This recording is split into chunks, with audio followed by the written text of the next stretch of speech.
In this Elden Ring video, I'm going to be showing you why fists are the best weapon in Elden Ring. This is our 23rd video where we go through all the different weapons in a different weapon category, go through their pros and cons, and help you make better decisions about why you might use them in your build or not. However, before we get into the weapons themselves, first let's get into the pros and cons of this weapon group and into the styles of play I think most people will use when using this weapon group. So starting with the pros first, this weapon group has an extremely fast attack speed, allowing them to hit enemies over and over and to take advantages of things that buff damage when you hit rapidly, like Winged Sword Insignia or Millicent's Prosthesis or the Thorny Crack Tier. Additionally, all but one fist weapon is paired, allowing you to use two of them with only one equipped, giving you very light equip load when using them, and these weapons also are extremely lightweight. The lowest, I think, weighs 1.5 and the heaviest weighing 4, so they do not weigh much at all, allowing you to manage your equip weight rather easily when using them. They also have a fantastic dual-wield moveset, allowing you to hit enemies effectively when using the paired version of this weapon. And it's just, there's not too many weapons that strike that quickly in the game as fists. There's also a good variety of damage types in fists. Some have strike, some have slash, some have thrust. So compared to claws, for example, you're going to be able to get, different damage types, and you can select the fist you want with the damage type that you like. And then lastly, this weapon type has more stance damage than claws by a lot, and daggers. So if you like the rapid attack speed of those weapon sets, but you don't like that you're having trouble stance breaking, this might be a better weapon group for you. The cons of this weapon group are that they have lower attack rating than a lot of weapons in the game, and that dual wield status effects were nerfed a couple patches ago, so they don't set statuses as well as they once did. And they have extremely short reach, making it difficult to hit some enemies even when you're point blank. I think the vast majority of people will use this weapon in two ways. They will either use the dual moveset or the paired moveset of the weapon, which I think is what most people will do most of the time, or they'll probably single-hand it with a shield, something like that, lean into the fast, charged, heavy attacks this weapon group has that allow them to get stance breaks a lot more reliably than you might imagine. And one more thing I want to get into before we get into the weapons themselves is that there seem to be two distinctly different types of fists in Elden Ring. You have the Caestus, Spike Caestus, Iron Ball, and Star Fist, which seem to be in a subcategory of their own and operate very, very similarly. And then you have all the other fists, which seem to operate in a different way. And usually those first four have strike damage, and the other ones typically have slash, standard, or thrust damage. And their movesets are similar. The four in the first group have similar movesets, whereas the other five in the other group have similar movesets. So let's jump into the unique ones first. Clinging Bone is first, and the Clinging Bone shares the default attack of that subcategory of fists I just mentioned, and deals physical and magic damage. It has a heavy weight for fists in Elden Ring weighing 3, and requires 8 strength, 22 dexterity, and 16 arcane in order to use effectively. The Clinging Bone weapon seems strange at first glance. It can be missed if you do certain things out of order, and it has strange requirements for a fist weapon. However, it's quite long for fists. Its one-handed charged heavy attacks are lightning fast. Lifesteal Fist is fantastic, and despite being split damage, the vast majority of it is physical. You can also get it quite quickly if you know how. Lifesteal Fist can be used to stunlock hard-to-kill humanish enemies, even going through shields, preventing them from being any challenge whatsoever, even though the damage this weapon skill is average. On top of this, the skill heals you for 30% of your max HP, which is absolutely nuts. This allows you to skew your flasks to the FP side and use this to heal while defeating enemies easily. There does seem to be a small cooldown though, so you can't spam it back to back, and it does mostly magic damage. Additionally, it ducks under many attacks, which makes it easier to use despite its somewhat long windup, and it triggers Winged Sword Insignia or Millicent's Prosthesis since each damage tick is considered a hit. The sweet spot for this weapon is around 50-ish dexterity and 50 arcane, though the weapon scales much better with dexterity than arcane. However, arcane increases the damage of Lifesteal Fist, so it's really up to you which you're using more, the regular attacks or Lifesteal Fist. I like to use this weapon one-handed for its fast, heavy attacks that stagger enemies easily, using Lifesteal Fist on difficult enemies or when I need healing. You can use a shield in your offhand for block counters, since fists do decent block counter stance damage, and this can allow you to use Assassin's Cerulean Dagger to replenish FP to use Lifesteal Fist.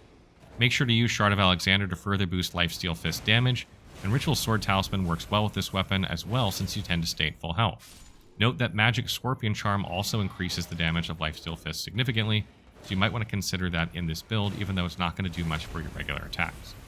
Up next is the Veteran's Prosthesis. The Veteran's Prosthesis shares the default attacks of most fists and deals physical and lightning damage. It is the heaviest fist weapon in Elden Ring, weighing 4 and requires 15 strength and 12 dexterity in order to use effectively. The Veteran's Prosthesis is better than it would first appear.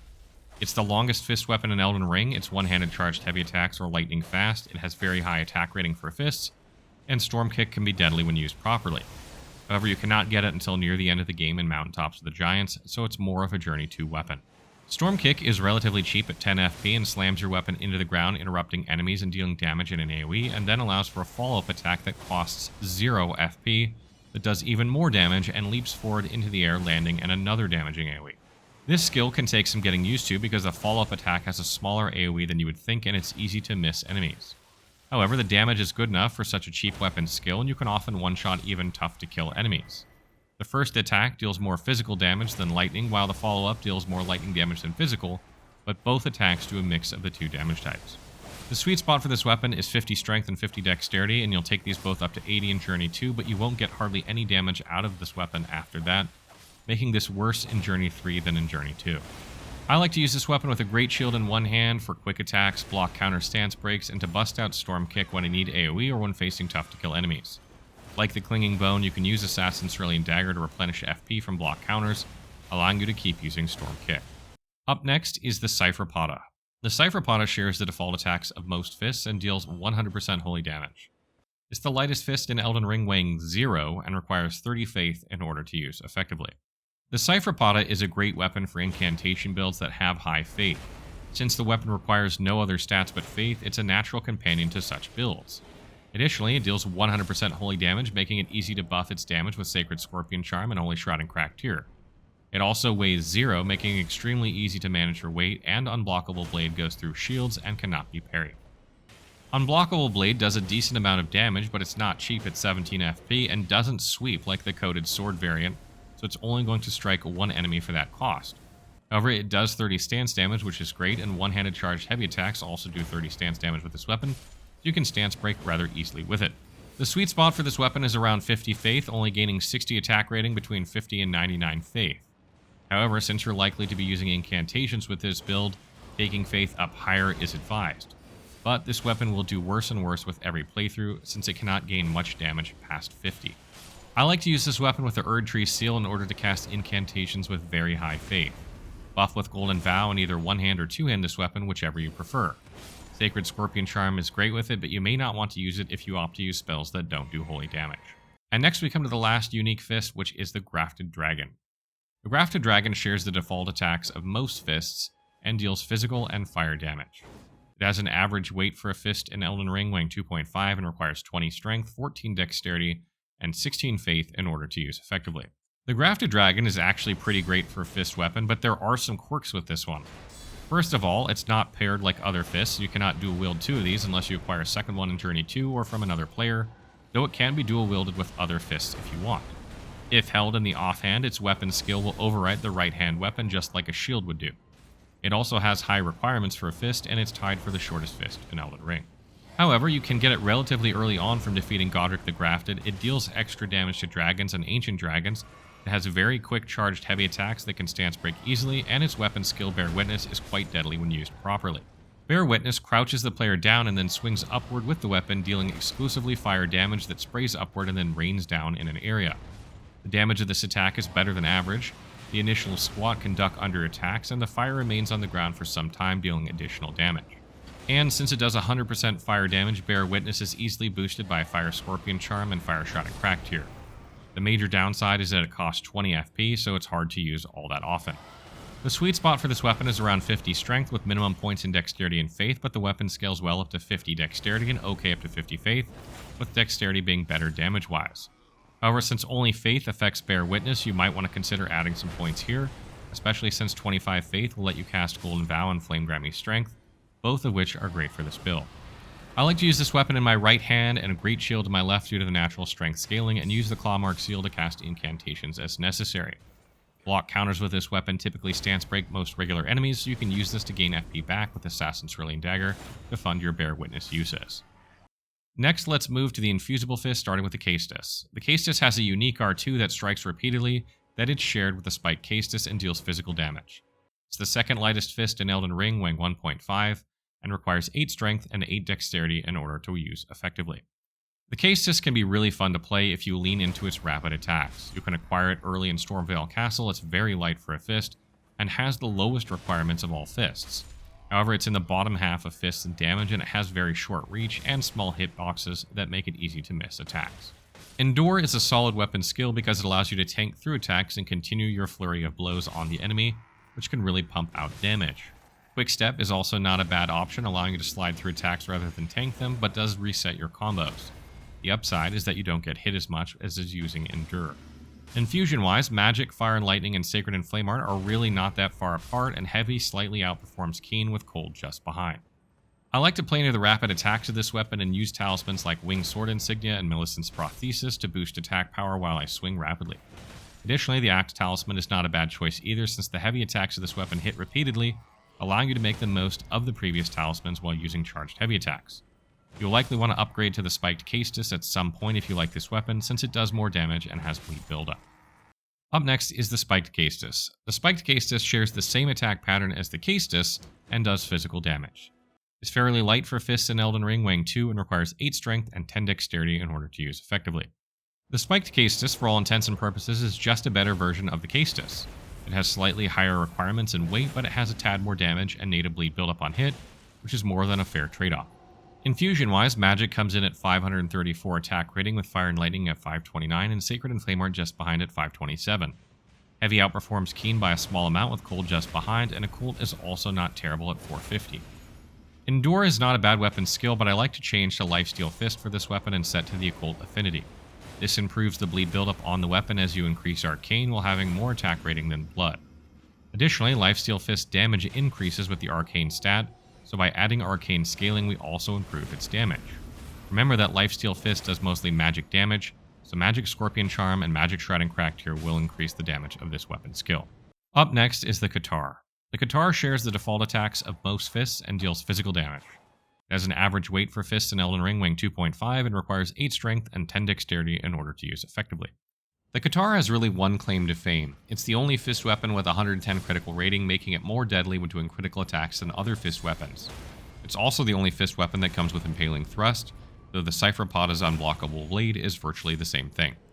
Infusion-wise, Magic comes in first at 529, with Fire and Lightning at 520 and Sacred and Flame Art at 513.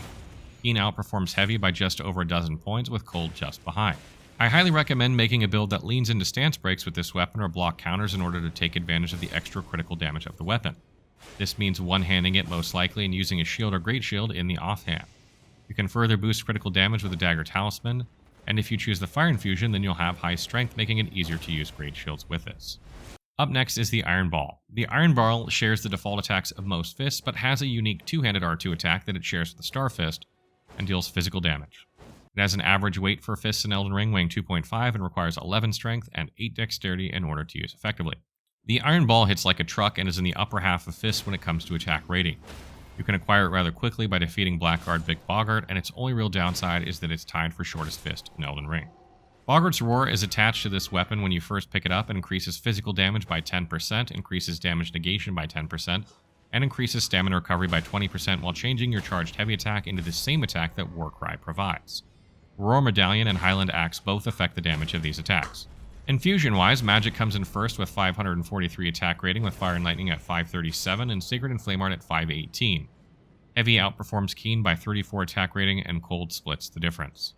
I like to use these weapons in a similar manner as the Caestus, focusing on dishing out attacks while either tanking or dodging damage with Endure or Quick Step, while stacking damage buffs from Rotten Wing Sword Insignia and Axe Talisman. And lastly, we come to the Starfist. The Starfist shares the default attacks of most fists, but has a unique two-handed R2 attack that it shares with the Iron Ball, and deals physical damage. It has a heavy weight for fists in Elden Ring, weighing 3, and requires 12 strength and 8 dexterity in order to use effectively. The Starfist operates much the same way as the Iron Ball, except it weighs a little more and has slightly higher requirements. It has native bleed buildup on hit, and you cannot find it until the Lendale Royal Capital. Endure is a good weapon skill as it allows you to keep on swinging, ramping up your damage and triggering hemorrhage with this weapon, but you could use Lifesteal Fist in the same manner as I used it with the Spiked Caestus for similar reasons. Infusion-wise, Magic comes in first at 560 with Fire and Lightning just behind at 553 and Sacred and Flame Art at 535. Heavy outperforms Keen by 33 points, and Cold splits the difference. Either use this weapon with the Occult Affinity and Lifesteal Fist, or use another infusion and go for stance breaks with charged heavy attacks that hit like a truck. So that wraps up our video about why fists are the best weapon in Elden Ring. This is actually a fantastic weapon group. I didn't think I was going to like it as much as claws after how much I really enjoyed claws, but the ability to stance break far more easily than that weapon group while still having the same fast attack speed is absolutely fantastic, and I cannot recommend this weapon group enough to people looking to try something a bit different. Stay tuned for more Elden Ring content as we got more builds coming and more content as we lead up to Shadow of the Erd Tree. If you guys have other suggestions for fists maybe that I didn't mention or questions about them, please leave them in the comments below.